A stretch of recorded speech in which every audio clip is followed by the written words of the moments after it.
Hi all, welcome to another exciting episode with the Mr Pule Tau, and we can't wait to just have an exciting conversation with him.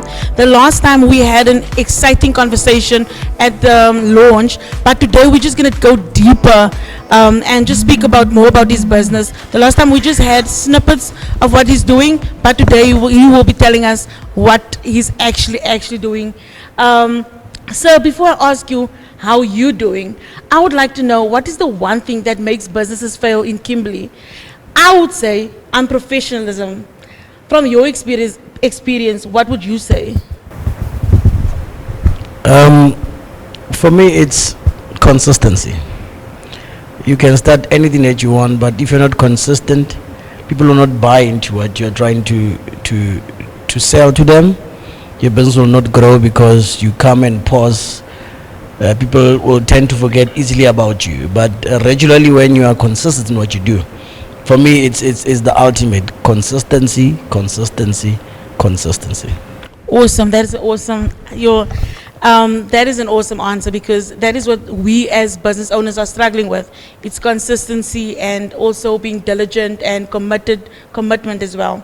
So there's one thing that I want to also ask you. When you hear the word time management, we spoke about it now casually, but when you hear, I'm just quickly going off the topic of your business as a risky boy, but I just quickly want us to speak about certain softer issues like time management. We spoke about it now casually. When you hear about the word time management, what is the first thing that comes to your mind? Respect. I'm going to talk from a business point of view. If at all I want to sell you a concept that's going to make me have a sustainable income for 12 months, for example, and it's my first meeting and shares is a premier, the person that will really buy into the idea, and then my meeting is it's scheduled at 12 o'clock, and then I come at 12:30. Yeah. Already it says, whatever content I'm going to present to you, you have already lost half of hope in me. So for me, time management, it's more like undermining your brand. Yeah. If you're not on time. If at all, for example, within my numerous businesses, if I tell you, no, you'll get your T-shirt on Monday. Yeah. If I'm giving you on Wednesday, already you might be nice to me, but at the back of your mind will say to me, this guy does not take me seriously. And for me, that's what makes us fail. Like your first question, what makes us fail as business people? Not upholding to time. You cannot expect. The last time I was called by a lady because also have a tent and furniture hiring business. The guy at a wedding did not come to set up his tent. Sure. The poor lady it was a wedding that day. I had to run and do whatever that you need to do. I'm asking myself, that guy would never even get any business going forth, because that lady will tell someone will tell someone, then there's our regress as business people. Oh, sure. There's something also, you see, that, somebody not pitching to come and put up the tent at my wedding, that will be like yesterday. So I understand what you mean, the importance of it, and also what you said at the beginning, that it's like respecting the next person. There's something, man, that we also spoke about earlier regarding you juggling so many balls. You are a business owner, you a dad, you a husband, and I think you're doing a lot of social activities as well. How do you do that? Because obviously you can't do everything at once. You understand? Sitting at the couch, and I know your child must be out maybe at 1, and you're now sitting here. So do you have assistants? Maybe do you have a driver? Do you have a PA? Do you have a whole, assistance with regards to juggling all that balls, or do you do it on your own? Do you do everything by yourself? Luckily for me, when you got PA, but I'm not going to brand her PA. My woman, she's into business as well, so I've took her through the steps, and she grabbed the opportunity, and she likes what she does. So at least she keeps on point and check up to say that, did you forget this thing? Did you do this thing? I mean, I could remember the time when she gave birth to my last born. Even on early days of being a mom, she would still pick up the phone. Don't forget to go there and there and there. So at least in terms of assistance, that's what I get from my woman. And in relation to, like you say, I'm a dad. That's what I love most of all. Yo. Even before my business. I mean, off camera, we spoke to say that I would not give away the opportunity to take my kids to school and fetch them, because kids grow up so fast. Yeah. I don't want to miss anything. That small talk to say that, how was your day? What did you do in class today? And then off the rider, my eldest daughter said to me, "Oh, Dad, it was so funny. You know, Mr. Waters did this and this, and this boy is not in class." And you laugh in the car. Those are precious memories, you know. When you say boop, it will be now adversity, and then she will be like a big girl. No, Dad, you must not do that to me. So, but coming to my businesses, one need to set goals. You know? Yeah. I have Risky Boy Clothing, I have Risky Boy Cafe, I have Risky Boy Tents and Furniture High, I have Risky Boy Events and Supply. But one is to do with targets. You know? Yeah. You for the week, I have targets to say that this is my priority. Yeah. For example, let's say we are in December month. Yeah. I know my priority goal is to make sure that the Khaleshwa Gentleman Dinner, which is one of my concepts, runs smoothly. So as much as I have Risky Boy conglomerate businesses within it, but I know in December the focus is 80% of the staff will go towards the gentleman dinner, so that it's a success. Yeah. But at the same time, doesn't mean that I lose focus. You know, I'll know that maybe I'll give it a time to say from 8 to 1 o'clock. Yeah. The gentleman dinner, but I know from 2 to whatever time. I need to check how is my business doing. Who am I set up on my proposals on the other side of business, who I can go and get business from. I guess, to answer it shortly, by being in it, you already get the hang of it, and it comes like second nature to wake up and do it. I mean, I would even wake up in the middle of the night, you know, when I have my sleep, and then I'll be on my phone or my laptop and just doing business and researching. Oh my goodness. Yeah, that's what I like. The only time I don't use my phone and my laptop is when I'm driving out of town. Okay. So you live and breathe and your business, and obviously your family is very important to you. So there's one thing that yesterday, when we drove to the theater this morning, there was one question that popped up. We all asked, not all, but the driver that brought me and myself, we asked why. If there's one question I would like to ask Mr. Tau is, why Risky Boy? What is the story behind Risky Boy? The name started in 2006. I'm a person that usually take risks. It started to be called risky.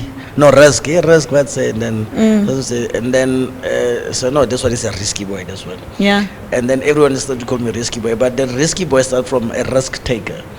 You know, one will say I took a risk, especially I worked for government for 10 years. Yeah, yeah. I was an assistant director then, but I decided, 2014 now, man, that's not me. I want to go into business fully. I'm resigning. People are you crazy, man? Assistant director last notch, you cannot be resigning. Are you sure you want to resign? I said, yeah, this is what I'm doing. I'm taking a risk. I don't want to live my life thinking I've done better in business than not taking that risk. So from everything that I do, I usually take risks. I mean, you in the midst of these big clothing brands, and I know when he said I'm gonna put in so much money to this clothing brand of mine, by next day it must be nationally renowned. So one needs to take risks to say that if you don't, I believe if you don't take risk, you'll never know what's on the other side. So that's where the name Risky Boy comes from. And someone asked me the other day, so what when you're 60, you're gonna still be called Risky Boy? I said, yes, it's a brand. I mean, you cannot now ask someone like Boys to Men Yeah. There are no boys anymore, but they are men. I must now change the name and say men to grandpa. It's a brand that is there. So yes, I'm gonna still be called a risky boy. So that's where the name comes from, being the risk taker. That's where the risky boy comes from. That is a cool name, though. And I just want to ask, you spoke about one of the risks that you took, which is jumping from this position that you had as a director in government, of which when you have a government job, it's more stable. It's like stability, you know. You have medical aid and all those stuff. And was that one of your greatest risks, or did you already have is there another risk that was greater than that one? That one? No, I think that there are many risks, but I think that was the greatest. I remember even my own mother. You know how parents are. Parents are, you know, I know they even compare with the aunt next door. You know that mom, these kids don't have a job. You want to leave your own job? You know, an assistant director, boss? Are you crazy? You're earning well. How can you leave a job? In fact, even people who I used to work with, they were panicking for me. And I said, don't panic for me. I mean, it's my decision, and I'm gonna do it. And like you say, yes, it was my greatest risks. My greatest risk. I mean, for anybody, I feel that we must use government as a skateboard to gather funding for your business. You know, to say when you take your pension money, you can go and invest into your business. In your business, it's not easy to say no, I want to be in business, but you don't have any money. Yeah, you don't have a start for 10 years, and there's enough now. I get over $500,000 that I can probably invest here and there, there and there and there. So let's use a government to work for them, take pension money whilst we're still young. I mean, I'm 42 years, and then you say. No, and when I left my job, I was 34 years. Oh my goodness, that was super young. Yeah, and that was a risk for that time, yeah, for that time.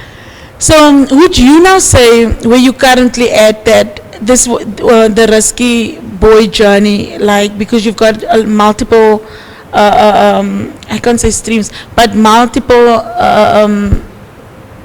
businesses or services that you do in Risky Boy, which is the catering, the tent hiring or infrastructure hiring, and also the gear. So would you say that this is actually your dream? Because you told me once, or I heard at the launch, that you actually studied agriculture, went into government, and then decided this is what I want to do. Was this actually your actual dream? You know, I guess my entrepreneurship has been inculcated into my mind by my late dad. I was the youngest from the 3 boys my dad had, but my dad never went with them. My dad used to sell vegetables in a bakkie, but my dad will always go with me and leave my older brothers. We go and sell his vegetables and fruit in your rural areas. And then leave. I mean, I was 9 years old. I could at that time I could drive. So when you get to those villages, you come drive. That's how you drive. Yeah. That's how you check the stock of my fruit and veg. That's how you. I'll sit at the back, and sometimes I'll be at the back, and then you'd have people that work for him, but I'll collect the money and I'll count. And so I guess I love the freedom that my dad had. Oh wow. So I felt confined whilst in government. Say that I didn't grow up being so much confined to this box at this particular time. I mean, no, I think my dad did not finish his journey perfectly. Let me go, but ensure that that legacy of my dad of being a super entrepreneur, it will flourish. And I think that, like you say,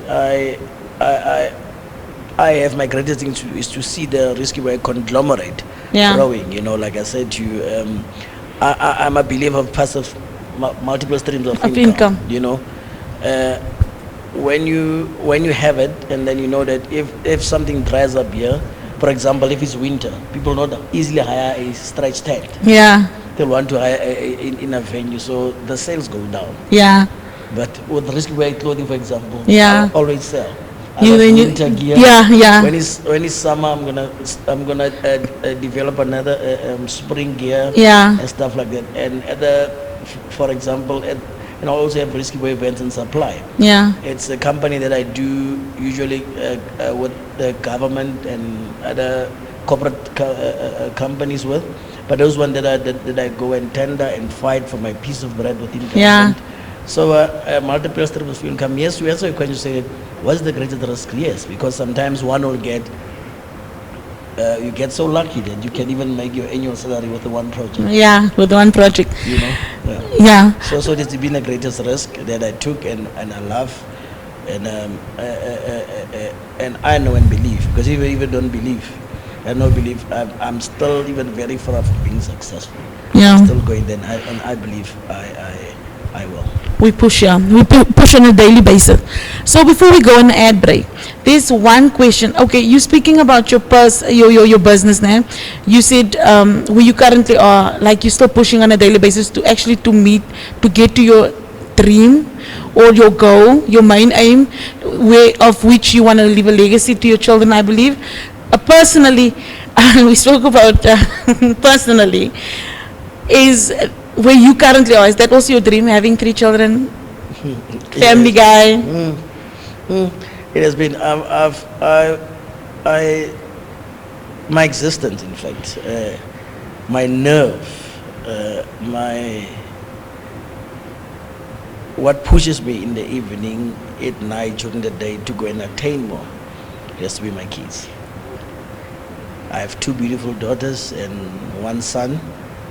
11, the firstborn is a girl, Letabo, 11 going for 12 in December. Second born is Kutlwano, 7 going for 8 next year, January. And 8 other men will want someone to carry his legacy forward. Finally, and for son. Yeah. 13 months going for 14 months. And I love that, and I like and I love that because of when I win in business, I feel I won for them. That's why when someone takes something from me by corruption or anything, I feel that person is actually denying my kids a soft life or a better life, because I know this is not my life anymore. The moment I had Letaba, I knew that my life is not mine anymore, but my kids. Well, so whatever kids. That I do, whatever I put on the table is for them.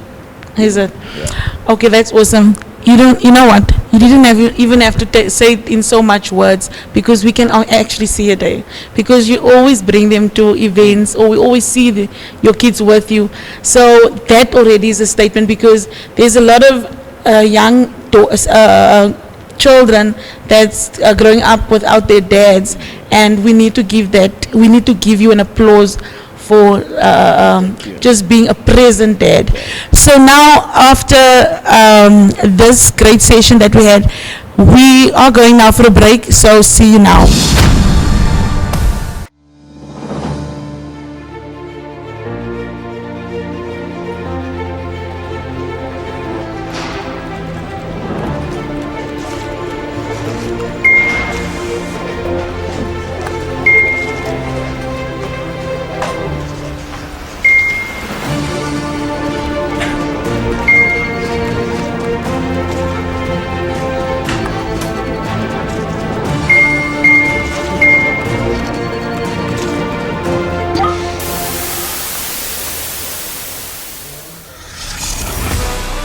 Problems and uncertain situations are part of the job. Think out of the box. Stop and reboot at this year's Executive Bootcamp. We are calling all business owners, senior executives, and office administrators to sharpen their minds and think innovatively. This is a 3-day intense bootcamp followed by 3 months of mentoring and coaching. Strong business administration is an integral part of a successful and profitable organization. Register today.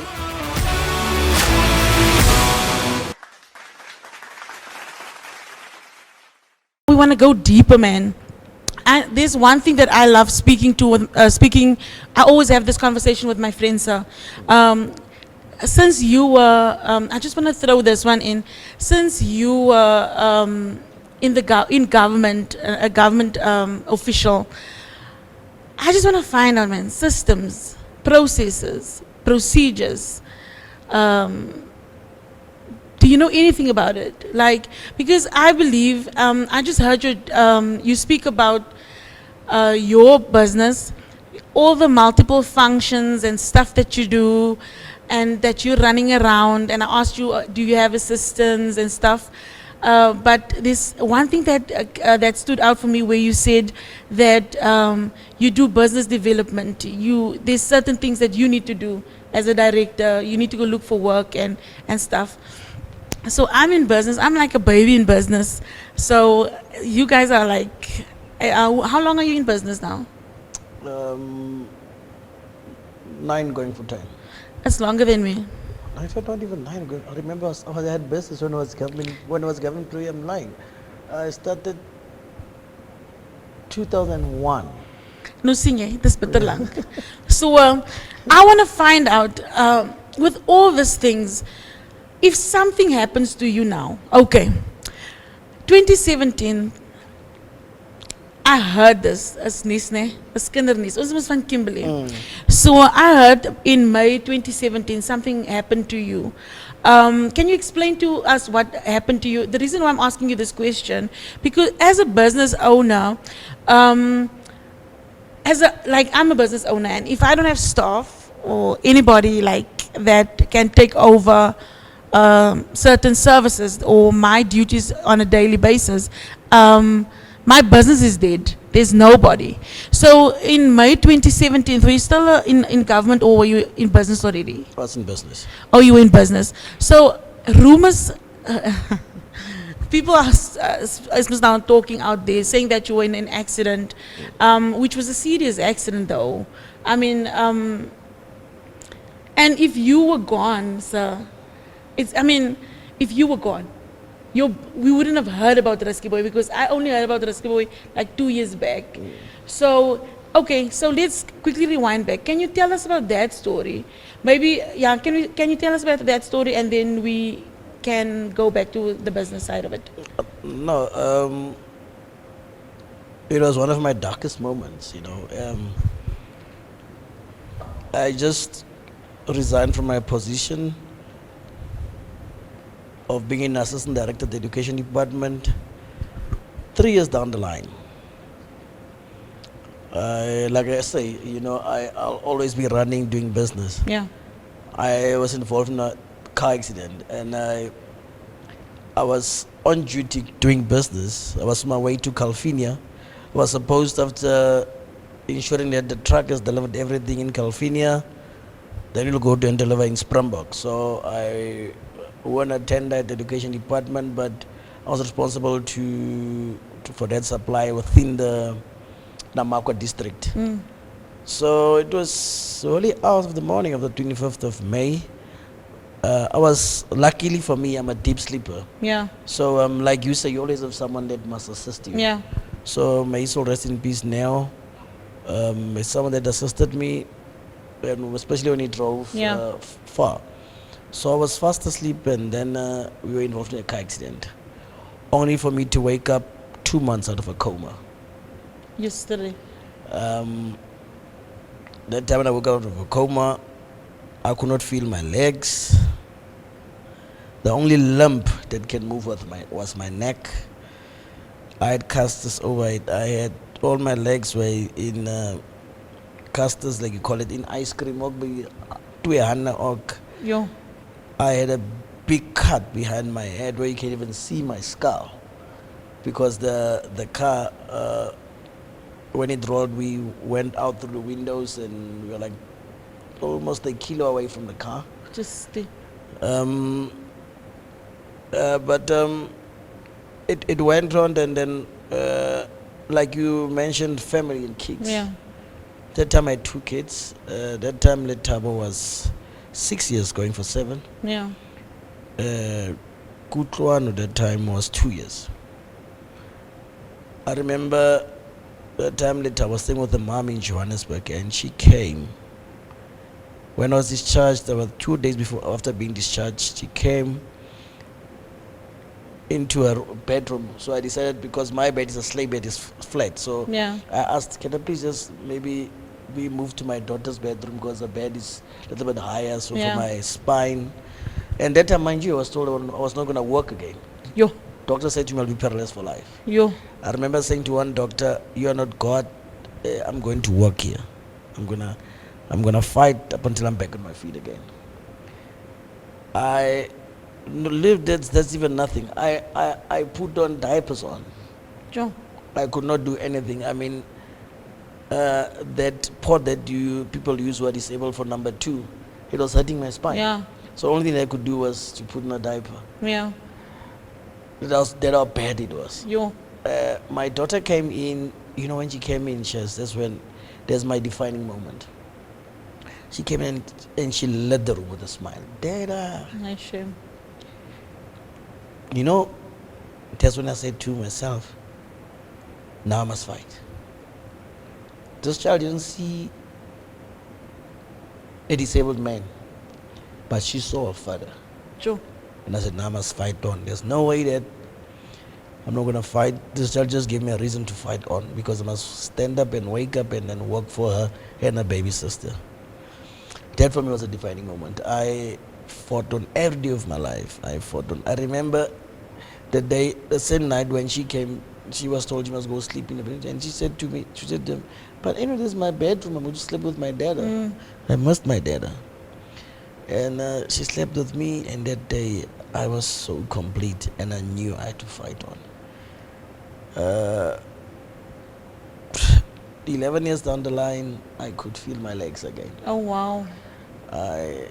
Without even therapy, I fought on this mental thing to say that in life, I felt that my purpose in life is not finished yet. Yeah. I did not leave and quit my government job to be paralyzed and be dependent on somebody else. I feel that I want to work for myself, to prove myself right first before any other person, to prove to my kids that I can make it, to prove my family I can be the man that I want to be, that I believe I was destined to become. And I woke up. By the time when I could sit, I asked for my laptop. And luckily for me, I saved my numbers on my laptop. I said, my phone was damaged in an accident. And I said, no, give me my laptop. And I started calling. Can you believe I remembered my first project I got when being paralyzed? It was a Department of Justice. It was an order worth of 98,000. Just. And I don't stay far from the Department of Justice. Not magistrate, this one here. And I remember I waited long for the guy of the car to come fetch me. I told the guy who was looking after me, put me in my wheelchair. And we pushed. I mean, just a kilo away from the church. It's magistrate court, and this one here, what's called again? It's not a magistrate court, the bigger one. But anyway. Yeah, that I went to the court, and the guy said, probably could have just emailed and stuff. I said, but I'm disabled, so what? Yeah. You mean I cannot come? No, can we sign the things? And I signed the things I got. I remember I took home 61,000 worth of profit. And I said to myself, now that's the reason I must fight on. Just. And I fought on when I shares, I could fight on. To the extent that I could even be on my legs again. True. This story, the reason I'm sharing it's for people not to give up. I mean, people, you'll think that you're in a bad situation. Yeah.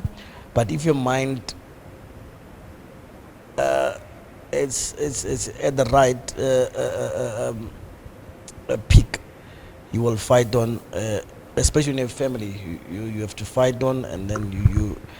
I believe that God does not put you in a situation that you cannot handle.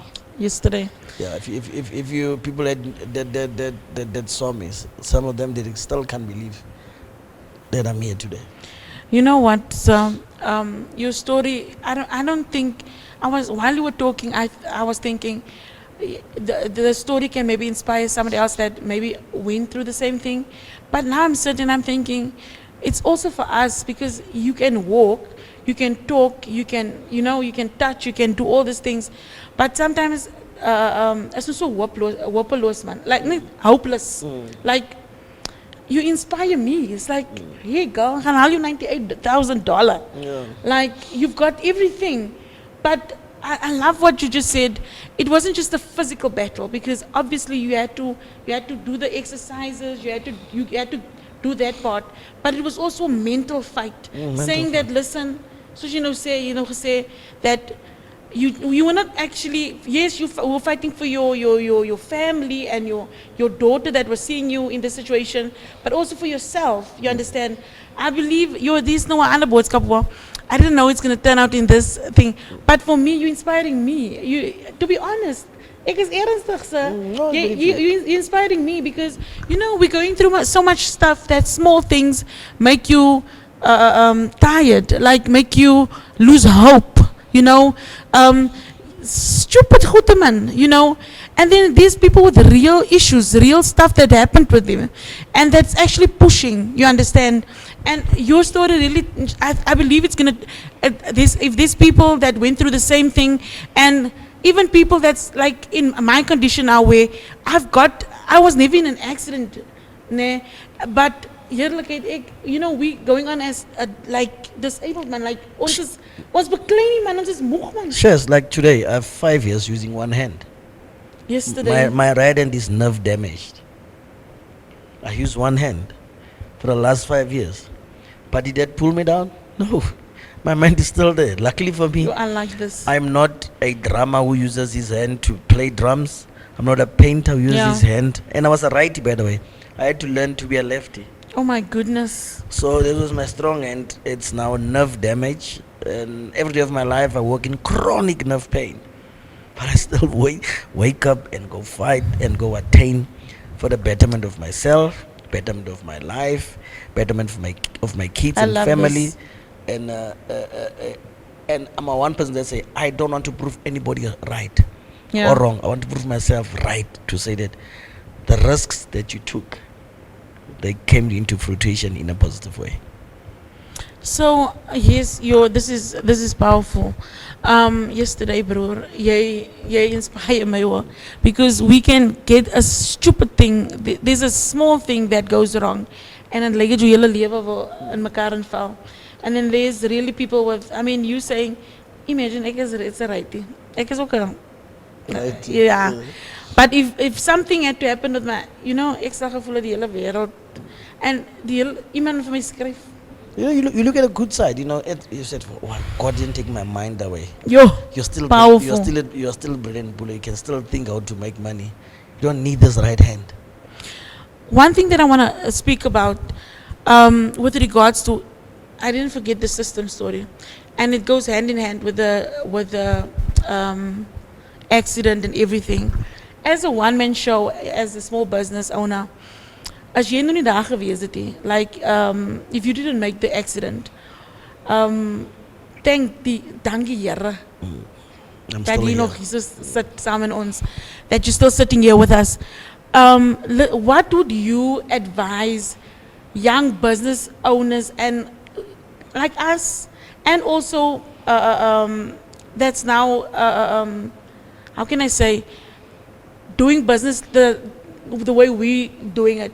I believe that because as you're saying, your business is all about legacy. You want to transfer legacy over to, you want to transfer, everything must go over to your kids and your family. And jou naam nog, risky boy moet nog, vir jare nog op, and must be in our homes and stuff. Sure. But I believe as a government official, I'm going back to your roots. Systems, processes, and procedures. I'm going back to that thing. Why do you think that is very important? Because if you document all what's up in here, and you give it to that strong kid of yours, the eldest one. Yeah, the top one. Yeah, I think maybe she will be second in charge before the boy comes in. So what will you document? Do you think it's very important to document your stuff so that they can go on with the legacy? You understand? Or because you know what, you can build something and the kids and kom breek hulle alles wat jy. So what do you think about systems, processes and procedures, and documenting your idea and how you wanted For example, the two of them, because the Tower 11 and Gudrano is 7. The smallest thing is that I don't go with them to like serious meetings. But the smallest thing, like when I go set up a tent, maybe for like the last time I had a project with South African Police Services to set up tents and do catering. But in the more luckily it was during school days, I took them with me and I explained them that's how your daddy makes money. And sometimes kids are kids, but then you have money and explain to you this is how you use money. Yeah. Because we work for money, you must save money for rainy days of tomorrow. Yeah. When I go drop, when you buy a golf shirt of Risky Boy, I go with them. And the eldest one, she's so much. And for example, just yesterday, someone bought a golf shirt in I had, and when you drop them, and she said to, "Now where's the money?" And I said to her, "But this person made a transfer, and she demanded when you go in the car, she wanted to see, and I had to show her." Yeah. Because I explained to her, when you must look after your money when you're in business. Yeah. This is Risky Boy. I've so much inflicted that into them that just last year, kids, they must get homeworks and say, Yeah. write about your heroes. And then she came that day. Then can you please print for me in the computer at home about Mandela? Yeah. I printed Mandela, took pictures, and then we cut them the following morning. Because like Tuesday, like today's Tuesday, the assignment or the task or was due on Thursday. Yeah. The Wednesday, she said, "Dad, I'm not going to write about Mandela. You are my hero." Sure. That's powerful. And then she'll tell me that she will tell you, when you speak to them, they will tell you I'm the shareholder of Risky Waivers. That's how I'm trying to leave the legacy and for them to know that I'm building something concrete and big, because I believe that I must make my kids believe that my dad is busy for us building us something huge, and the opportunities are so much out there, and we must just go grab them. If I don't believe this Risky Boy will be known internationally, Yeah. who will make it to be known? Yeah. And then and I inculcate this into my kids on a regular, so that they know. It's just that one in future will get a much more manpower to hire when things going well this way, and then I would also like to leave knowledge to the younger boys. I'll more be like boys orientated, not say I hate ladies. Yeah. Just I feel that girls get enough of attention. Yeah. There's Women's Day, there's donate sanitary pads to Yeah. girls, but what is there for the boy child? For the boys. Oh, But wow. then you complain that men are trash, are trash. hitting women, but because you didn't treat and show these young boys when they were still young. Yeah. This is how you treat women. This is you are also important. Yeah. So, but I also want to leave part of my knowledge to the younger generation out there. Okay, awesome. Thank you so much. Thank you so much for your time and just I believe that I know you're a busy guy, and that it took a lot to just come and sit here and just to share us, your story about your business. And I know there's a lot more things that you can share about. There is the gentleman's dinner that we can speak on another. Just on Zoom on it. Yeah. So I just really want to take this opportunity and thank you for coming, and thank you for making time for us. And we do appreciate you, and we will, wherever and tag us into everything in your stuff. Sure, Tag we'll us, do. this hashtag listen, this Limo Art Business Consultancy. Tag us if we can help you get your brand internationally. Use us as vehicles, and we will share, like, and comment. And because I believe I know and understand what one like means to a business. Thank you so much for coming. Thank you so much for sharing your story. And I believe you an inspiration. Thanks for being a good dad, and thanks for portraying what a lot of guys don't portray. And lastly, thanks for being there for the younger guy, for the teenage boy, and for instilling positivity, and yes, just to instill positivity into them, that they do matter as well. Sure. We appreciate you, Tau, Mr. Tau. Ek wil nou weer your naam Tau change. Pule. Yes, thank you so much for your time. We do appreciate you. We see your brand. I saw something on Instagram where somebody bought a hat and kept, and I will be your next your customer. I need a cap and I can't get my size t-shirt, but we'll go I have to. all the sizes. Yeah. Risky boy it caters to everybody else. Not So thanks, next time I will also post Thank on you. your Instagram. Sure. Hey? And can you give us your Instagram handle, please? For do you, I don't Risky know. Boy. Yeah, I do have for Risky Boy. I have it's Risky Boy Clothing on Insta, Risky Boy Clothing on Facebook. Those are my main. You can. I'm busy with the website for Risky Boy. It will be done by end of this month. Where people can even buy via e-commerce. Yeah. Yeah. Awesome. We're moving. Yeah, we're moving. Dollar signs. Yeah, and I want to say thank you so much for having me, for me to share my story, because I believe that we are not here just for the sake of talking. We're here to reach out. Yeah. The message we want to land into positive minds and Yeah. positive ears, and inspire those ones who feel defeated today. Yeah. And for that, thank you. When you said to me, I must tag you. Hashtag live Listen. and listen. I must tag you. You will buy. You come back to what I love. I Yeah. always say that we are nothing Yeah. without one another. What do I- So that's where that's where we are going to grow. And I wanna take this opportunity also to thank everybody who supported Risky Wear Clothing to ensure it reaches its goal of being a national renowned brand. Thank you so much. Keep on supporting, and whoever wants to buy, just go to Risky Wear Clothing on Facebook, Risky Wear Clothing on Instagram. Soon to go to www.riskyboyclothing.co.za on the website. I'm so much thankful for all the support. I also want to throw positive energy into the Risky Boy conglomerate, Yeah. for Risky Boy Events and Supply to grow into greater heights, Risky Yeah. Boy Cafe Yeah. to be the eat out place in the township. I usually say that it's Kasi lifestyle Yeah. infused Yeah. with urban lifestyle. Yeah. Even if you're in Kasi, you'll be able to experience urban lifestyle. Urban lifestyle. Also growth, I want to say growth into when you have an event, big or small. Yeah. There's a Risky Boy tents and Yeah. furniture hire. When you need a couch, when you getting married. So, and most importantly, I'll be doing injustice not to mention my noble community building project that you said one day we'll make time to speak about. Yeah. That's geared at encouraging the black boy child Yeah. by showcasing the successful gentlemen of today who are from the same neighborhood as them, to show them that you can make it even if you're from a shanty. Yeah. I mean, I once celebrated a Love doctor this. called Waheng Mulus. He's from Putanang, Yeah. but he's doing good. He's a medical doctor Yeah. today.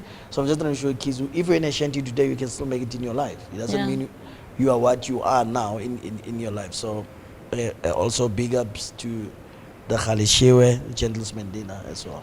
And once more, thank you so much, Shes. Thank you for your positive energy as well. You are a light of positive energy. One can just eat and swallow your positive energy. Thank you so much. Another thing, lastly, and if you need us for anything, please just phone us. For sure. We do consulting work. If you just need advice on anything, Sure. please just chat with us. I will say free of charge. Off camera, free of charge. I mean, just chat with us. Thank you. So that we can assist one another and see to that each other, that we grow and stuff like that. There's reasons why we ask questions, because we want to know where you're at and how we can assist. Sure. You understand? So this is not just about chats. This is not just about having conversations, but this is also assisting one another to grow, to get to